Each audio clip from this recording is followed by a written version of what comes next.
Hello, this is an update on Immersive RPG, and for anyone who does not know what that is, it is a project that I've been working on with the goal of augmenting the way base JRPG slash turn-based RPGs work by trying to increase the player's immersion and give them more of a feeling that they are impacting and changing the world via their actions.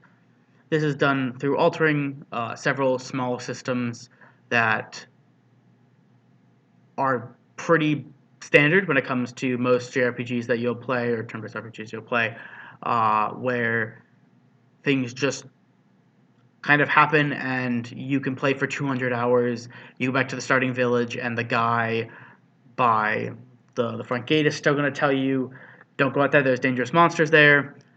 Even though I've been playing this game for 200 hours and I definitely don't need to worry about the level 5 monsters outside of the starting zone. The lady outside the bread stand is still going to tell you, buy my bread, and so on and so forth. This is going to change that, change the world, and the people are going to recognize what you've done and comment and talk about it. This is done in a few different ways. One being after killing monsters, merchants will find out about it, and because you're making the roads clearer for them, they will often offer you discounts. So a sword goes from 5 gold to 2 gold, and so on and so forth, because you're helping them and making their lives easier, and they are rewarding you for it. Another way this happens is just basic NPCs in the world. Basic NPC girl's gonna say, do you want to play with me? You go out and you kill some goblins. She's gonna say, wow, thanks for being a big, strong, soldier and killing the monsters. Little things like that to increase player immersion. The other thing is that in combat, instead of just a normal JRPG, bang, you do 5 damage, I've changed it to the point where there is a descriptor describing the actions of what you're doing, which changes depending on what you're fighting. So obviously 5 damage versus a 10 health enemy is a lot compared to 5 health of a 20 health enemy, and so the way it describes your attack will describe it differently, obviously, to help the player immerse.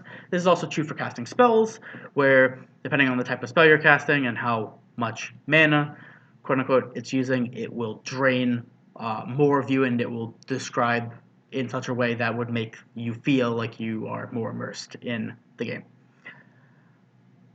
Since last time, I have added towns, shops, NPCs, spells, and another monster. And so right now I'm going to get in and show you. First, this is just the title screen. It's going to tell us our HP is 15, weapons a knife, wants to know who we are. I'm Peter. We're standing at a gate, guard's in front of us. What do we want to do? 1, 2, 3, talk, attack, or leave. We're going to talk to the guard. Guard's going to say hello. Can't let us into town because he doesn't know who we are because we're a stranger. Easy enough. So we're going to leave. We're at a crossroads. North, east, south, west. Well, we just came from the south, so we're going to go east. So walking along the forest, we stumble along a longsword, and now we have a longsword instead of that dagger, which means we're going to do some more damage. Now let's go north. There's a raging river. We're going to drink some of the water and rest by the riverside. As the water runs down our throat, we feel something growing inside of us, and we feel stronger. Our HP went up by 1, back to 16 now. But as we rest, we hear rustling behind you, and as we turn, we see an orc, which means we have to fight it. Orc's blocking our path. We're going to fight it. Our 16 health to its 15 health shouldn't be too terrible for us to fight. So, I'm going to attack it. I barely managed to hurt the orc, cutting it along its side, and did 3 damage. The reason it's still giving you numbers is because I'm not going to take away information from the players by just giving it the descriptors. There's always going to be the players who want both, and that's totally okay, and that's what I'm accommodating for. Touches the monster HP. Monster slashed into our chest, cutting through our clothes. A slow stream of blood runs down our chest. We took 4 damage. Alright, do it again. Attack misses the body, but faintly cuts the orc's leg. Did 4 damage. Monsters at 8. Chest. And we'll do it again. 3 damage. Wow. This is bad. Alright. Cool. There we go. Did 1 damage. Alright. Wow. Fantastic. Well, we killed the orc and it dropped a claw. Obtained an iron claw. So now we're going to go east. And we have 1 health, but I still want to show off the spell. So we're going to go west. Going to find a goblin blocking our path. I'm going to cast the spell. And because the spell does 10 damage, it's going to one-shot the goblin. But I pull the magic energy in my body, letting it build up before I push out from my hands, and flames erupt as the monster is engulfed in flames. And I did 10 damage. I killed the goblin, shot the tooth, obtained a gold tooth. Go waste. Fairly simple, just explaining it, giving a better feel to the player to immerse them in the world and everything. And now we're going to go south. We're going to talk to the guard. I will say, because I'm not going to do it here, because I will die with my 1 health. If I attack the guard, he'll hit me, deal me 1 damage, and then tell me not to do that. But I'm not going to do that because I'll die, and I'll have to rerun through this. Talk to the guard. Guard will say, "Oh, you killed the goblin. Great. Oh, you killed the orc. Thanks for that.